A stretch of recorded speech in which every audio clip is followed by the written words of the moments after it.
Well, I'm Meri McCoy-Thompson, the Executive Director of Dovetail Learning, and I am delighted to be here to talk about implementing resilient skills in your life and practice with Dr. Reshmi Basu. Welcome, Reshmi. Hi, Mary. So nice to be here. Just a quick disclosure, we have no financial relationships to any companies. We weren't paid to do this by anyone. And just wanted to say right up front, Dovetail Learning, we envision a world in which everyone learns to be the best possible version of themselves. That's what our mission is. And myself, I have two adult children, one who was married a year ago, another one who's getting married this year. So I'm in that phase of life. Early on in my career, I was project director for Bright Futures, health supervision for infants, children, and adolescent, the guidelines. And that has evolved so much in the last 20, 30 years. It's been was really fun to be part of that project. And we see this work as an extension of that work. I have lived and worked all over the world, and I have a cat, and I had my mother had Alzheimer's. I did elder care for many years, so very familiar with that as well.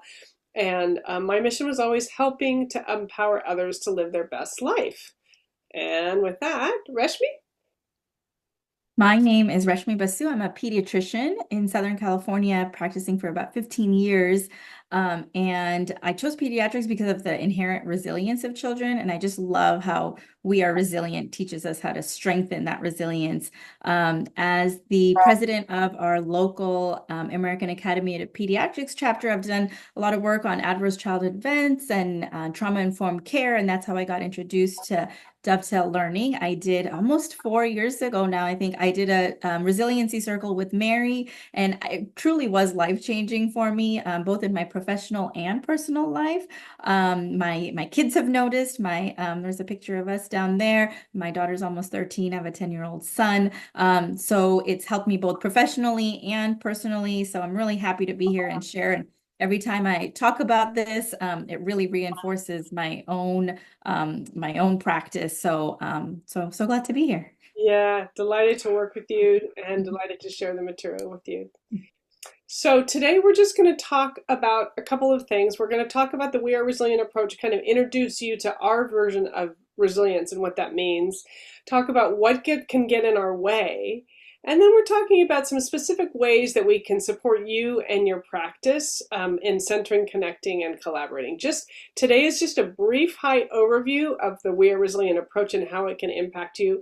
We have many more opportunities for training and connection, community on our website, as well as so many materials you can download and videos. So we'll talk about those more, but just wanted to say today's just the high overview, and welcome. We're delighted to have you with us.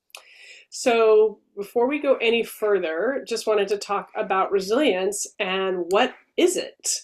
And resilience is simply the ability to adapt and respond to meet challenges effectively. We know our resilience will be higher or lower in different situations. We're going along, everything's good, and then boom, we get like that phone call, that email. Reshmi, I know you've experienced that as well, and suddenly like you're knocked flat. And then maybe something happens and it'll boost you up again. So we as human beings, we just go up and down. We also know that resilience can be practiced through the strength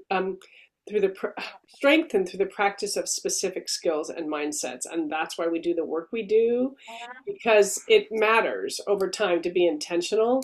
And our resilience helps us handle the uncertainties of life. And so we're ready for the things that come up. We know resilience is also the awareness, mindsets, and skills to create that best version of ourselves so we can contribute to our family, our school, workplace, our community, and the world. And as medical providers, as Reshmi knows so well, help our patients so much better and our colleagues so much better. So just a reminder, these are things that people talk about how resilience helps us, right? Everything from listening more deeply to becoming more empathetic, being able to self-regulate, deal with stress, but just be more compassionate, create a path for change, and work with others better. There's so many things that resilience can help us with. And for us, it's because we have distinguished, oh my goodness, sorry, I'm having trouble with my computer, 5 different types of resilience.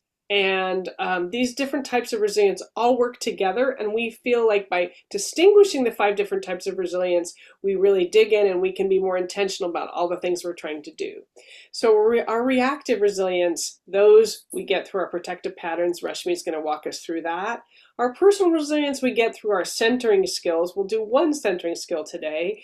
Our cultural resilience we get through our cultural patterns, and we'll talk about that very briefly. Our relational resilience we get through our connecting skills, and our group resilience we get by strengthening our collaborating skills. So we know by strengthening all of these things, it helps just build our resilience in so many ways. And thinking about resilience in this multi-dimensional way can really help us flourish and become the people that we want to be. So one of the core concepts of We Are Resilient is this practice model coach, and that only really when we are practicing for ourselves, then we can start modeling and coaching others. And practice does not mean perfect. It's lifelong. And again, that's why I love doing these, just talking to other people about it. The more I talk about it, the more it becomes ingrained in myself. I've told my patients, we know we need to practice for our physical health. We wouldn't want to go run a 5K or a 10K race without never having run before. So we shouldn't think that, we can have these, practice these skills in this very stressful situation. If we've never tried breathing mindfully before, we can't do it in this very stressful situation until we've practiced it, more in everyday life. And then once we start practicing, we just naturally start modeling, and people notice. My children have absolutely noticed. If I respond differently, and even without saying anything, they just they see how you're being, and they learn from that. And then eventually you can coach it, and you can do that authentically again in your family life and also with your patients. I also wanted to say if anyone has a question, feel free to put it in the chat. We want this to make this interactive, so we'd love for you to use the chat as you can. So just to diving in, what gets in the way of resilience? You want to walk us through that? Sure.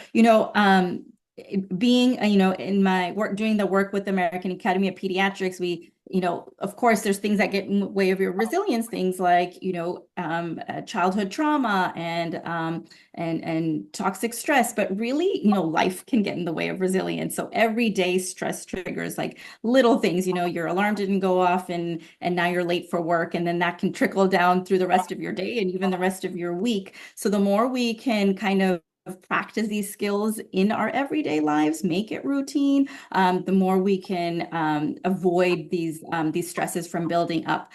So here, I love this visual, and I try to keep this one in my mind. So this is, a typical stress reaction. That horizontal line down the center, at the bottom, that's our before and after. That's our centered. That's where we would love to always be. But inevitably, we encounter stress. Again, it could be big, it could be small, and we react in a certain way. Often the way we react is colored by what we call our protective patterns. And then we'll talk about that in a little bit. But that reaction often leads to this peak. Our heart rate's high, our blood pressure is high, we're screaming, and then eventually we do calm down. But sometimes, depending on how high that peak was, we kind of have this period of depletion where we're regretful, we feel bad about the way we reacted, and eventually we get back to centered. And for myself, even more than the peak, I hate that period of depletion. And my goal is to, and we'll see the next curve is doesn't have that depletion. And my motivation is to avoid that. Think about, especially like with our kids, you're getting ready to go somewhere, do something fun. But then, my son takes too long tying his shoes or getting his shoes on or complains, and now we're late. And all of a sudden I'm screaming, and we all get in the car, but the mood has just changed. There's this depletion where, we're just not quite as excited anymore. And it takes a while to get back to that level. I hate that feeling. And so this is what I want my curve to look like. So this is a flattened emotional curve, keeping your cool. So we have our centered, we still have the same stress trigger, but now we're noticing our protective pattern, why we might be reacting that way. We're wondering, assessing, we're choosing a resilience skill, we're calming down. So not to say you're not still having a peak, or it's just not as high, it's flatter, and you hopefully don't have that period of depletion and can get back to centered more quickly. So these protective patterns, what are they? So this is our reactive resilience. It's how we react to the world. And these are our default patterns of dealing with stress. They developed over time in reaction to our environment, maybe how we grew up, the people around us, and everyone has them. They're not good or bad. And really they can help keep us safe, emotionally, socially, physically, and that's why they emerged. But sometimes instead of helping us, given the situation, they can actually be harmful. So we can see on the next slide the 6 protective patterns that people can usually identify with one or maybe 2 of these that are kind of their go-tos that they fall back on.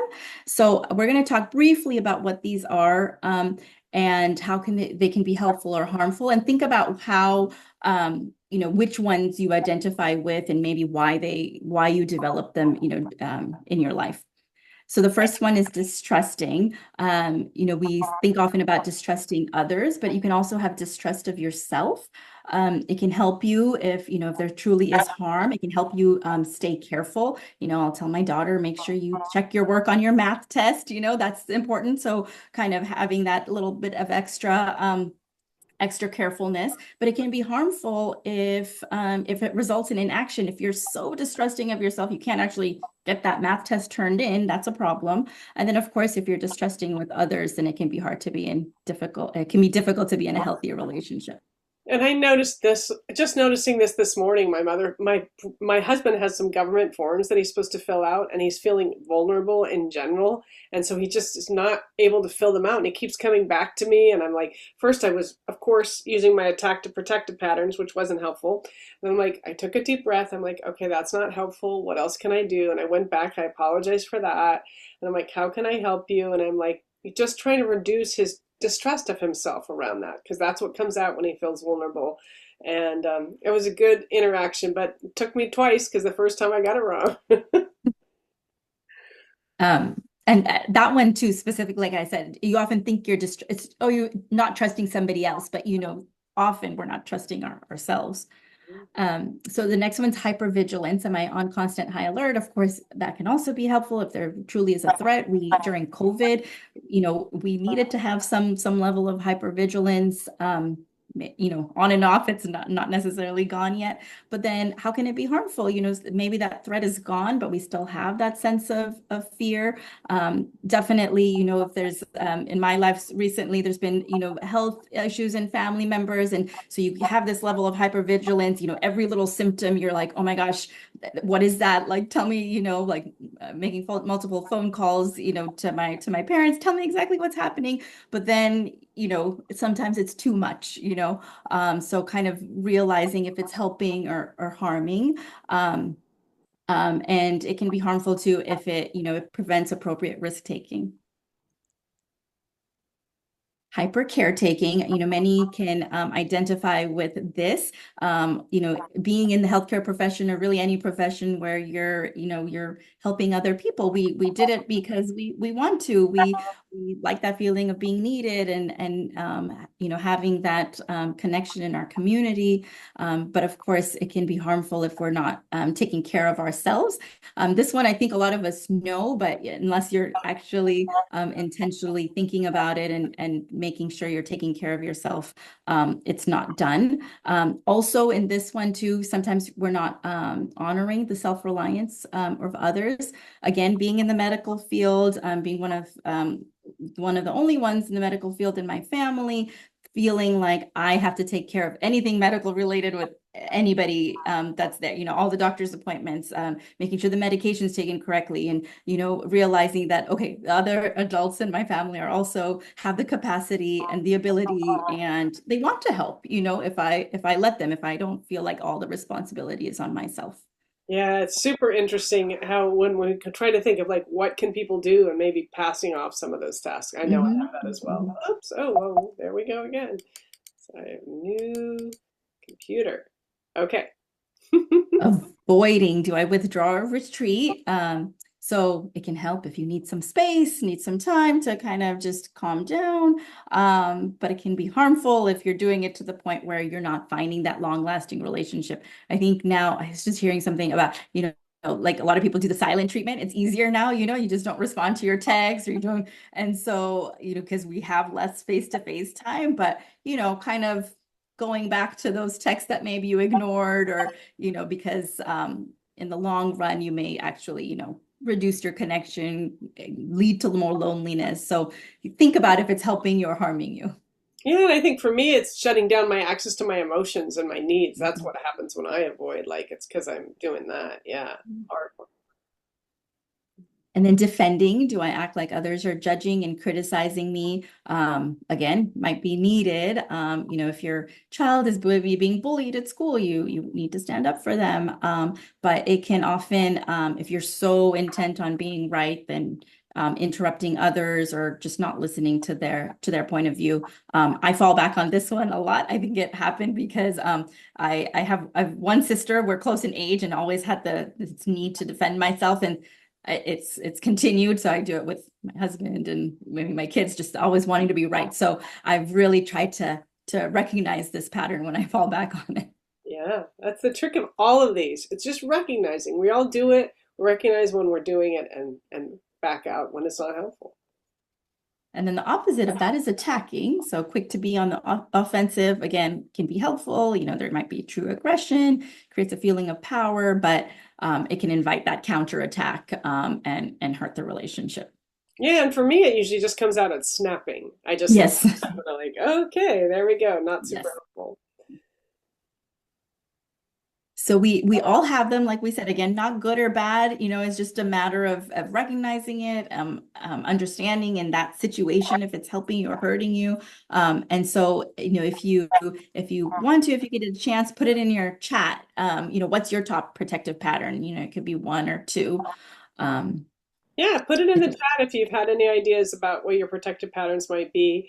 As I said, mine tends to be attacking. I snap at people. Woohoo, that's not helpful. And I avoid.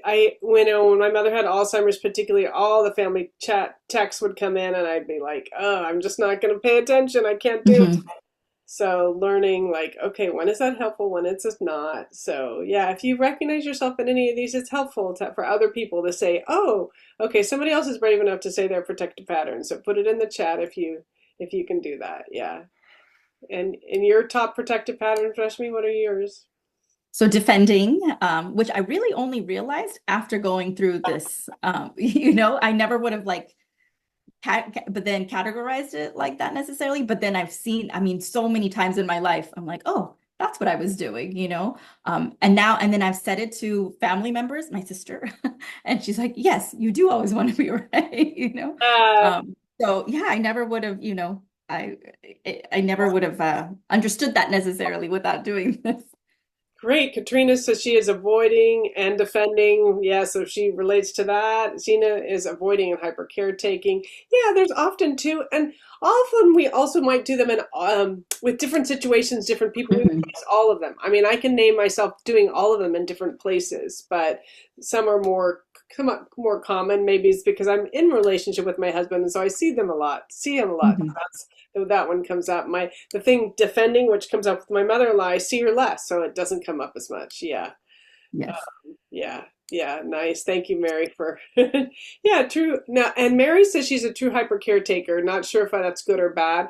And I would just amend that to say we try not to say I'm a hyper caretaker, but I'm a hyper taking because as soon as we put a label on it, it's harder to change when we want to. And while it's okay to be hyper caretaking, maybe in some situations and others not, so we like to say I do hyper caretaking rather than I'm an and that's just an evolution of how we've used this language over time.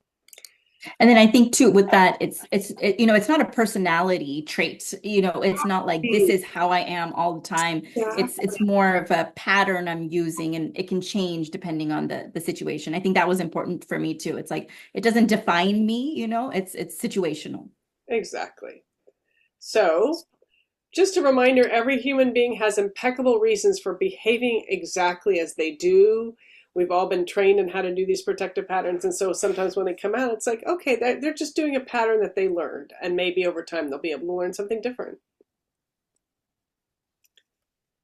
So what strengthens our resilience? So we talked about, what can get in the way of our resilience, but the really cool thing here is that, you don't necessarily, sometimes, the way I thought about it before is like, okay, a person is resilient or they're not resilient, and that's just how they are. But what I'm learning is that no, we can build our resilience. We can develop skills to become more resilient. And so this is kind of this overarching concept of these resilient mindsets: curiosity, choice, and courage. Curiosity is the one that I've really been trying to work on. It helps with all the skills.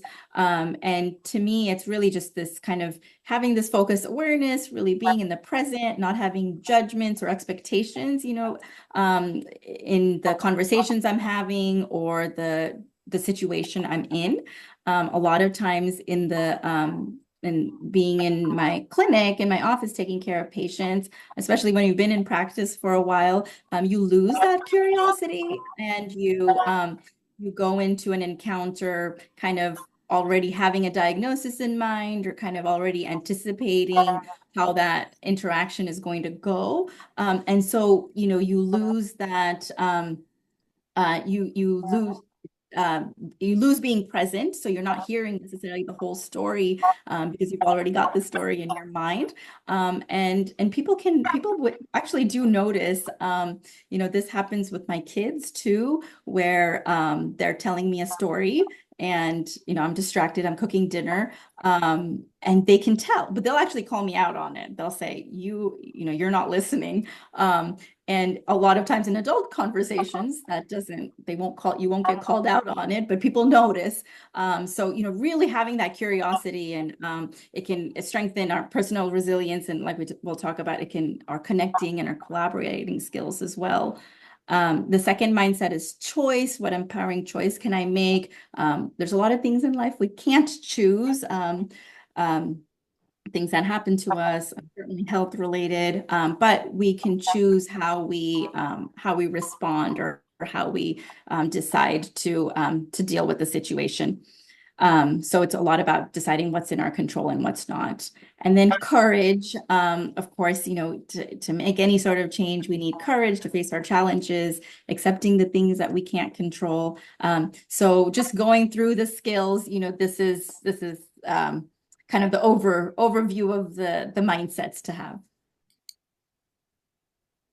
So for these are our personal resilience centering skills.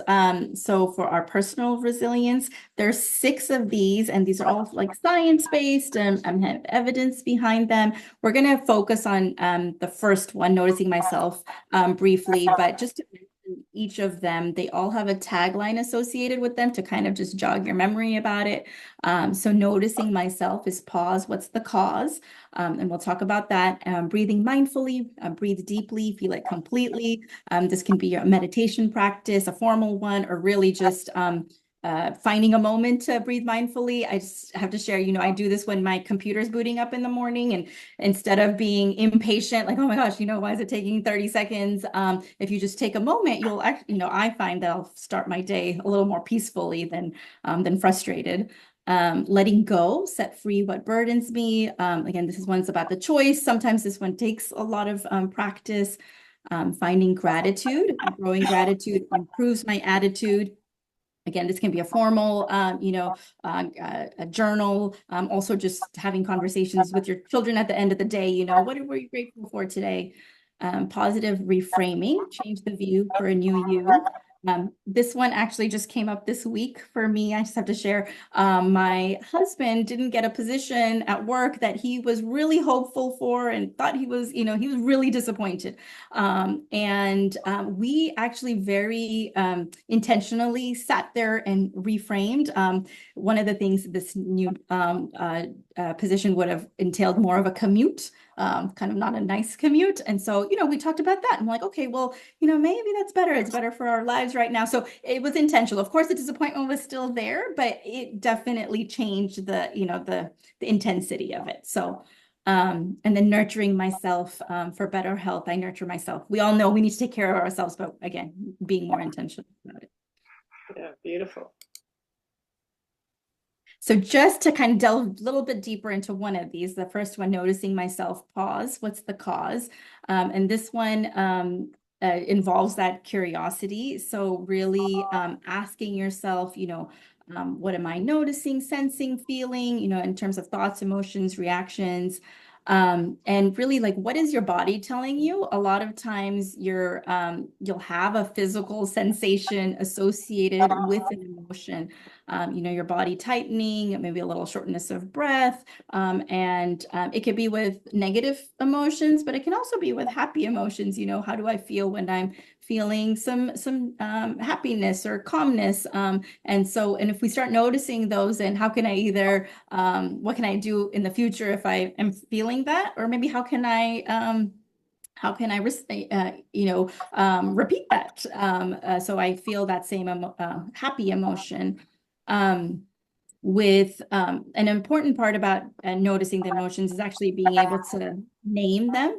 I actually heard this on the radio just this morning. It says you have to name it before you tame it. That's And right. so Exactly. I never actually heard that. I was like, oh, that's Yeah. perfect for today. Yeah. Look, so if you're anxious or annoyed, it can look angry, but the way you respond might have to do more with specifically how you're feeling. So there's in my practice, this helps me with my patients because a lot of times in children, the feelings of anxiety, especially like younger children, it manifests as a physical sensation, abdominal pain being one of the most common ones. So I had a patient about 9 or 10 years old and complaints of these abdominal pain. Of course, we ruled out all the medical stuff. But then, we kind of got into it more, and between him and mom, it's like, oh, I always get this like kind of crampy feeling in my stomach right before jujitsu class. And so we talked about it, and he realized, he's like, oh, maybe that means I'm nervous about my class. And what that did is it didn't make it go away, but because he recognized it, he didn't feel the same anxiety about it because he's like, oh, this is my body telling me I'm nervous, and that's okay. So it was just recognizing that that's his, it's, I think the next slide says it's his body giving him an emotional signal telling him, he's nervous. And so he was okay with it. He wasn't so worried about it anymore. And so again, emotions is just information that your body's trying to communicate to you. Anger has a boundary been violated. Joy, what is something I value or love has happened. Frustration, maybe I need to alter my expectations. Guilt, maybe my standards have been violated. Satisfied, I met my own expectations or goals.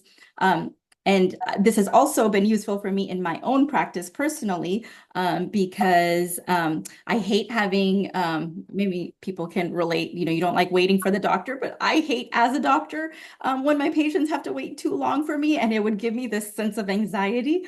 And I started noticing that again, little like feeling in my stomach when I knew that people were waiting, the rooms were full. But initially the way I was responding before I noticed is I would just try to go faster. So I may not finish my charting for one patient and move on to the next because I thought I had to go faster. But now when I recognize this feeling, I actually pause and I finish what I'm doing, reasonably, and then move on. And actually now I feel like I can be more present for my next patient. And I think it's actually increased my efficiency. Instead of being so anxious about, oh my God, I got to move on. I got to move on. I wonder what the next person is here for. I finish, one task and move on to the next, because I'm noticing what my body is telling me. So it's actually been very good for me. So in terms of my patients and myself. What a great description of centering, Yeah. right? You actually, we're Yeah. actually better off when we're centered, Yes. even if it Yes. needs to take time, right? But we, what stops us from doing it, sometimes it's easier, just keep going. So, I got to tell myself, okay, I will actually do better if I pause, versus if I keep going. And then fear of just negative emotions, sometimes you don't think you can change it, or you might not be able to change it. So those are things that can kind of, to think about. Uh, but if we keep practicing it, it can get easier and actually be. Well, and you just named like even noticing your negative emotion, it helped you, right? We're just sometimes Mhm. just so afraid, like we can't notice negative emotions. We're just going to pretend they're not there. And it Yes. actually slows us down. It stops us from feeling joy. There's so many things that happen when we don't feel our emotions that we label as negative that are really important and helpful for us as human beings. And this is just a quick science recap. We won't go through all these, but that there is science behind this. There's, neural pathways that fire when we do these things. So, and then, we talked about, noticing your body. So if we can do that in small doses, throughout the day, then that's the micro practice. And then, you can model and coach it for your kids. If you realize you're noticing you're having a bad day, instead of having an outburst, say mommy's having a bad day, take a moment instead of kind of, getting to that peak. Super important. Yeah, thank you. Great. So, the next set of skills we're going to look at are the relational resilience skills. Reshmi talked about one that was a centering skill. I'm just going to talk about one that's a connecting skill, and that helps us with our relational resilience. It helps us with the people that we care about, those we want to become closer. How can we do that? How can our connecting skills help us? So we have listed 5: noticing others, heartfelt listening, empathizing, choosing kindness, and speaking authentically. Using all of these will help us build the kind of relationships that we want to have. Heartfelt listening is the one we're going to talk about today. Just again, give you a taste of what that feels like. So, heartfelt listening, the tagline here is feeling a part. I listen with my heart. And when we're doing it, if we're curious, is how can I listen to truly understand what someone's trying to communicate? And so often, like I have other stuff going on in my head, or, even if I'm sort of active listening, I may not be listening. I'm a words person, so I'll listen to what you're saying.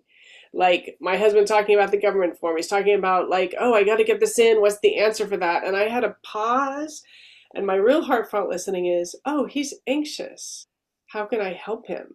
Instead of like, well, you put this number here and don't you know this? This is supposed to go here. I was so intent on the words, I was not heartfelt listening. I had to back out. What's he really trying to communicate with all those questions? In general, is my hope and are open to their truth without judgment, right? We often rush to judgment. If you want, we loved it when you put things in the chat before, just name your pet peeve. Like, what does a friend, family member, or colleague do instead of heartfelt listening? And what do we do instead of heartfelt listening that bothers us, like I said, or bothers others? For me, it's like when I listen to what their words say and I'm not really listening to what they're trying to tell me. So often people can't tell what they're actually trying to say, use their words. So, and of course, devices are a huge issue, right? People pick up their phone and they're like attached. My husband didn't used to do this at all, and now he does it sometimes, and I'm like, what? No, put that down. That's not appropriate. And luckily, he listens to me on that, and we move on. But that's probably my biggest pet peeve. And then, of course, we also know we've been in that I want to fix you, a fix you discussion, rather than just listening to what's actually really. But it feels so healing when someone's heartfelt listening to me, and I know you know that, Phil, too. And heartfelt listening, it's really just about listening, not judgmentally. Yeah, using judgment, Jessica said, yeah, when people use judgment, exactly. Oh, they just put on their whatever, whether I want to fix it or, why are you doing it this way? And it's like, no, I need to be listened to, right? We really need to take in what we hear and give space for the other person to share in a safe, open environment. That's what it's really about. Heartfelt listening makes us feel safe. And psychological safety is so important in relationships, whether they're business, work, I'm sure in your medical practice, all of it, right? With psychological safety, we can give and receive feedback. We can raise issues and concerns. We ask for help, disagree. We can admit errors. I could tell my husband, I'm sorry, I made a mistake. Do that with my kids. And if we don't feel safe, we just don't do that. We don't raise concerns. We don't ask for clarifications. We just sort of go along. And so heartfelt listening was really important for that.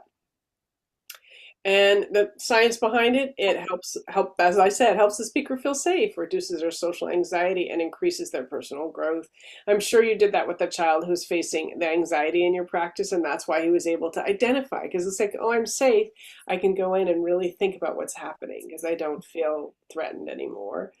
And when we're trained to listen empathetically, we understand each other better, and it changes the power dynamics. You know, you with your patient, you were together working on the journey, trying to figure it out, rather than like some authority figure telling him to do something, and that's completely different.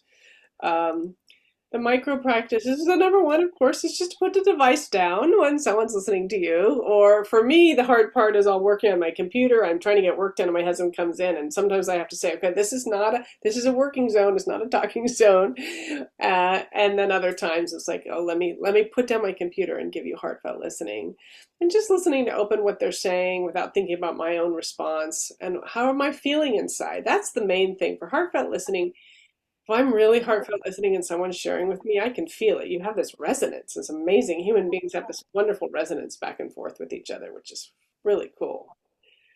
So group resilience is the second type of thing, our second bucket of skills, and that's strengthening using our collaborating skills. Group resilience, we need it for everything, whether we're in families, whether we have it in our practice, whether so many things we try to do in groups, in sports teams, and all sorts of things. And having the skills so that the group can actually achieve its mission is amazing, right? Or try to do what we're trying to do, even if we're just like trying to plan a ski trip with friends or simple things. Collaborating skills make a huge difference. We've listed 5 here that we talk about in the We Are Resilient approach over time. Everything from noticing group, appreciating others, seeking agreements. Agreements is so important. We list it twice. One is seeking and one honoring. There's a lot to delve into for agreements. And then contributing intentionally, something we're all wired to do and we need to do. Everyone needs to feel like they're needed and they can contribute in a way that's meaningful and purposeful. As human beings, that's really an important part. And so learning how to collaborate so we all feel like we're contributing and we can all do it to the best of our ability. So appreciating others, it's communicating what we appreciate. It's so easy. I just remember I made a lovely dinner last night. My husband usually is super grateful and he did not say that he liked it. And I was like, later, I'm like, huh. And I was just kind of feeling it. And then later, right toward the end of the evening, he goes, oh, it was real, thank you for making that nice dinner. And I'm just like, wow, it's amazing. I was like, thank you. It really felt great to feel appreciated. So if we're curious, it's like, what do I appreciate about others' genius, quality, and skills? What contributions do they bring to the group? And honestly, this matters the most when someone's bothering you. If someone's bothering you and we can appreciate them in some small way, it's like WD-40 squeezing on that relationship and the group works better. So to save this for only the people that are our best friends is not super helpful, but it's helping in all occasions. So just share in the chat. When did you last give words of appreciation to each team member or somebody you care about, maybe a family member? Do team members regularly spend time appreciating each other? I don't know what your experience is in terms of appreciation. Reshmi, do you have that going on in your family or your workplace very often? I think it helps. We do have to be intentional about it. Our work has like a kudos system where you can, I think they put it on a website if you appreciate somebody else, But of course that takes some work. But I think just saying thank you at the end of the day is huge. So I try to do that. Like as I'm leaving, I say thank you to anybody who's left, because again, it's just a small thing, doesn't take much in any time or effort really, but I think it helps.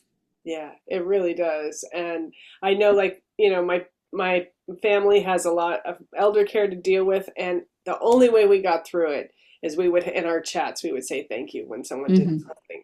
And it just made us able to work together because otherwise we were getting super cranky because there was a lot of yucky things we had to do. So it was Hmm. so nice to get thank yous from everybody. Yeah, Katrina shares my work team gives gratitude every Monday. That's so helpful. It really helps. I'm sure you're feeling that in your work team. So one thing just to be aware of, how do we appreciate so others can receive it, and understanding there's different ways to do appreciation. Often we kind of stay in the thank you mode, which is super helpful. But this is borrowed from Gary Chapman's Five Love Languages, if you're familiar with it, and it's just a way of kind of broadening our way of thinking about appreciation. And this is in the workplace. So acts of service, helping your colleague as they want it. And I say that because sometimes oh, I'll do this for you. I'll help finish your report or blah, blah, blah. And it's actually, no, I just wanted help with brainstorming an idea or whatever it is. I know it's like, I just ended a meeting yesterday and I was talking to a colleague, like, what can I do to support you? And they were like, wow, it causes a different thing when you're asking people, how do they want to be helped? Obviously, gifts are very helpful for people. They love it, raises, bonuses. But even if you can't, just lunch, a gift card, even a flower on a desk, any little kind of gift might be a small, 50 cents, a dollar can be makes people feel better.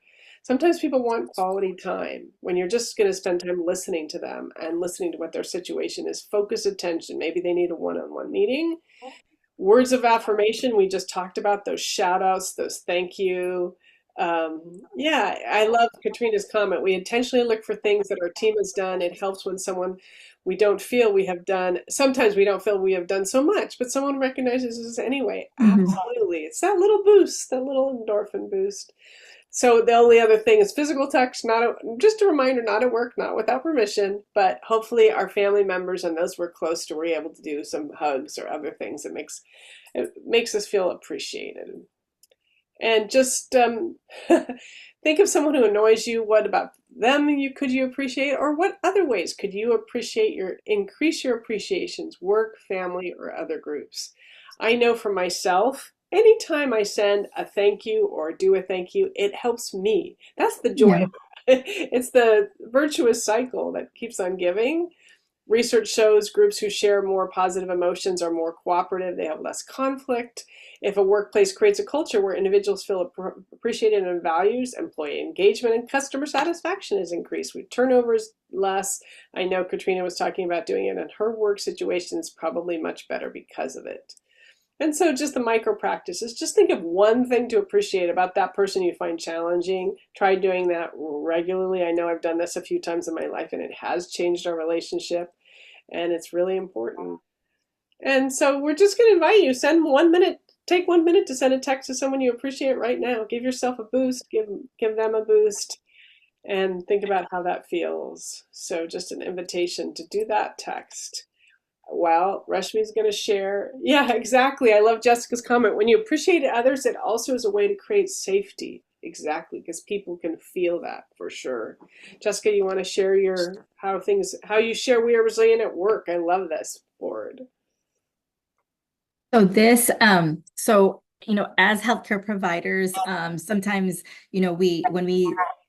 when we encounter a patient, that we realize is having anxiety or just any challenges, often our first kind of thing is, oh, maybe you should go see a therapist or here's somewhere else you can go. But what We Are Resilient has really done for me is give me a way to have a conversation with them, to give them some practical skills in that short time I have with them is at least a starting point. And we have long-term relationships with our patients and their families, and so we often know when they're going through struggles.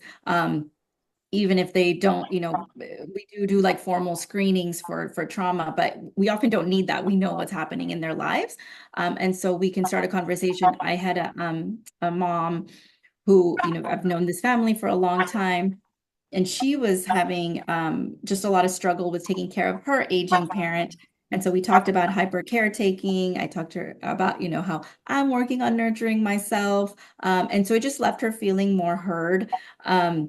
And again, just some accessible language. I can do this with some teenage patients. Yes, they may need more long-term, mental health support, but at least they felt heard in that moment. And I have this alongside my other safety things I talk about: pool safety, child, seat safety. So it's really part of the whole package. And before I knew about We Are Resilient, I didn't have that such language accessible to me. So it's been a real change in terms of how I how I can help my patients, their satisfaction, but also just fulfillment toward, for myself in what I do. Just a reminder, we help heal people through compassion, understanding, and trust. Those are very important. And We Are Resilient is all about building that. And then trauma-informed care actually improves health outcomes. It's not, incidental to what we do.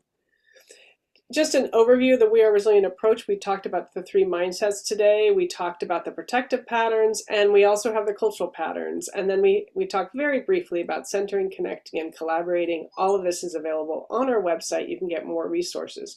I also want to introduce you to our new book, which has just come out. We're shipping them literally today. The Heart of Resilience, Nurturing Your Inner Strength for a Joyful Life. You can get this on our website. We love this because it's story-led, which means it's filled with all the stories. Many people who've been affected by our work, and they share how it impacts them in different situations. So it's an easy read, and it can help you, guide you in how to use We Are Resilient in your life. A lot of people are talking to me about it. The people who got advanced copies are sharing really fun stories about how it's changing their relationships. And as I said, many open educational resources. You can download them for free. We have video learning. And we invite you to sign up for our newsletter so you're aware of the materials that we have and you're aware of what's happening. Plus, we give a fun little story to open everyone as a reminder of how this works in real people's lives. And we have different people write those opening stories. So you'll feel a little boost. I'm sure Reshmi feels that when she opens our newsletter. Yes. So welcome to do that. And thank you so much for joining us today. We hope you have a resilient day, and we thank you for joining us. Take care. Bye-bye. If you have any questions, I forgot to say, you're welcome to throw them in the chat. Okay.